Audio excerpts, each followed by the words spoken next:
our next speaker. As you know, we have with us the beautiful friendship quilts that are hanging on each side of the stage. Again, a project that does not happen overnight, and a lot of love and a lot of effort, tears, heartache, joy, and happiness go into. And I would like to introduce now and bring up the lady that started it all and keeps it going, Miss Sally Newman.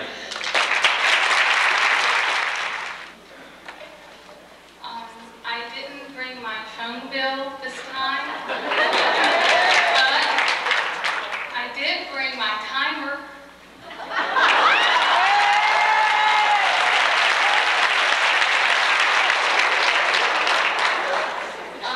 My picture is strapped to a milk carton in Virginia again, and my mouth has just had dinner, but the rest of my body is out to lunch.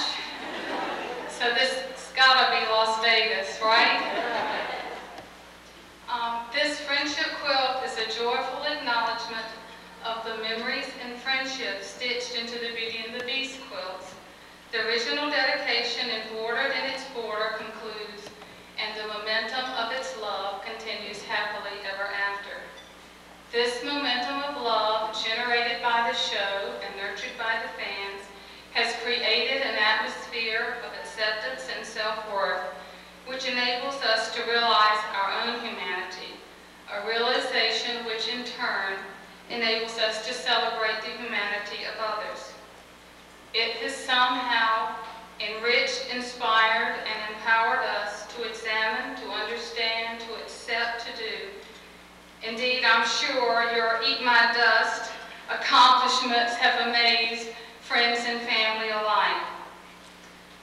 Like the tonal world, we give as talents permit and receive as needs compel. Like the tonal world, we are part of one another, one family, one community, like pieces of a quilt. We had and needed lots of help with this quilt. I would like to thank you who made a donation to either of the quilts. Whether you took a stitch or sent a stamp or donated a fabric, thank you. And I would especially like to thank what I call the Cymbals and Thimbles crew. Among them, Catherine O'Mara, Chris Dolan, Janet Carper, Molly Toms, Janet Eaton, and Jackie Hunt, who co-authored the dedication and who has so much personality that none of us care that she happened to go to the Scotch Tape School of Sewing. This quilt contains hundreds of your signatures. Some of you, in honor of when the bluebird sings, remark that some men ignore the boundaries, all the boundaries. Unfortunately, wrote your signatures into the seams, so we are still collecting autographs. The quilt contains over 1,000 pieces, including fabrics from the original quilt. It contains more hours than the CBS fall lineup, and a good dose of etc. to boot. It contains millions of stitches. Anybody want to count? If I only taught quilting as well as father teaches chess. This quilt contains hearts, dreams, and love. By the time a quilt is finished, it knows the hearts and hands that fashioned it, and those who worked on it are bound as well by friendships secured one stitch at a time. Like us, not all the stitches are perfect, but all the stitches are true. Like us, the quilt is an expression and a celebration of variety and diversity. Without the dark squares to set them off, the light ones would only be a homogeneous blob. This quilt is for everybody, and we are trying to share it with as many friends as funds and logistics will allow. At last check, it cost $200 to insure and ship the big quilt from Virginia to New York. If any of you are traveling and are willing to carry either quilt, please let me know. And those stamps, we would appreciate those as well. Vincent reminds us that every individual's value emanates from humanity. He is eloquent testimony that it's not who you know, or what you wear, or how you look, or how many awards you've won, or how many quilts you stitch.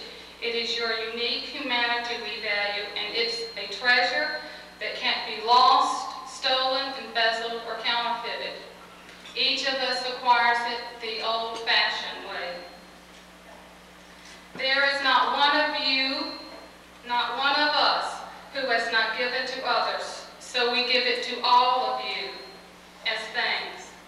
There is not one of us who hasn't in some way fulfilled our potential as human beings, so we give it to all of you as congratulations.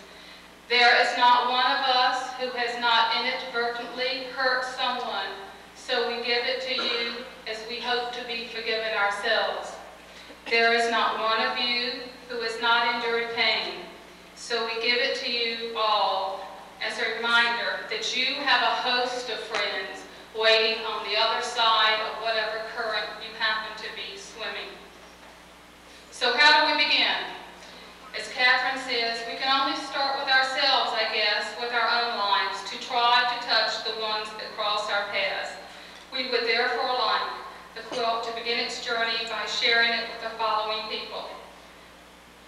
Linda and Vincent Martisek, whose help has been invaluable.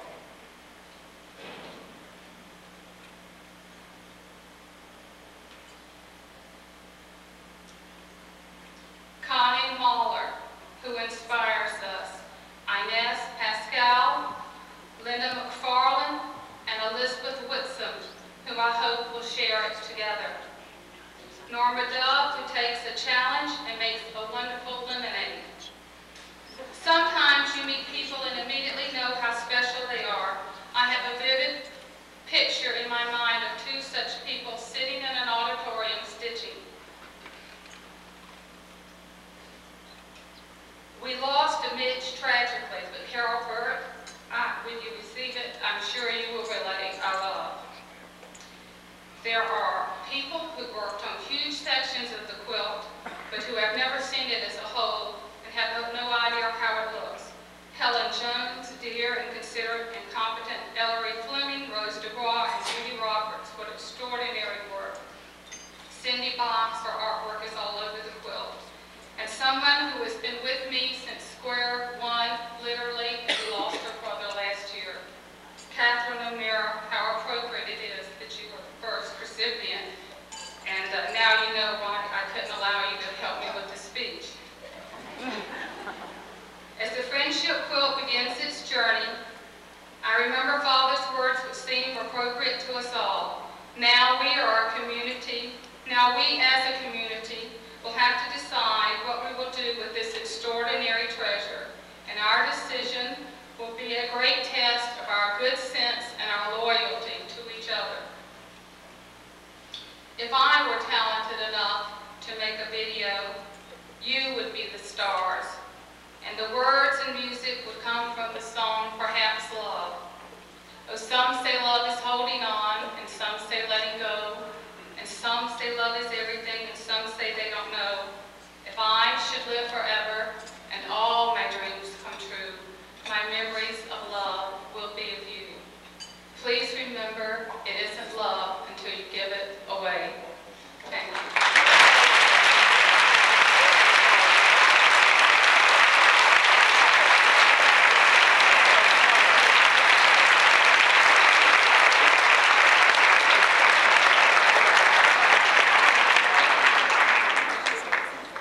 Thank you, Sally. That was very moving. I think everyone will agree.